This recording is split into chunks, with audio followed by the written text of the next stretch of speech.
vanhu vakawanda vambobvunza kuti muchinda anoitwa Kembo Mohadi weVP basa rake chero nderechii, because vanhu vaida kunzwisisa kuti alright, kana imi muchiti ndi VP why achingonzi unongomona ari kumunhu mutapa offices obva aenda nemapostol kumarange, but idzi VP chionga ndo zvinenge dzichingoflya nendege dzichingoenda outside the country.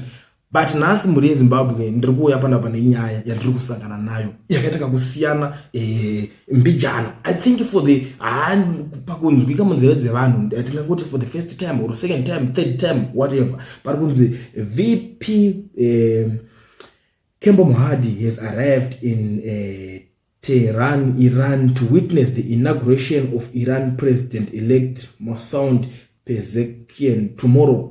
Ndo situation iripo, mufananidzo iri papa pavatobudikira ndoko vasvika iko zvinezvi ku Tehran kwachiko kuti vamboona inauguration, kugadzwa kwevakuru ikoko kuma presidents ikoko, ndo zvavafambira kuti vaende iko zvinezvi. Because mazuva mashoma adarika aya ndimuudza kuti manga muchipopota muchiti ava VP chiwenga vamwe vacho vambokunzi vaenda netimu raira kuFrance remaolympics reria vakadzoka zvavo vakadzoka.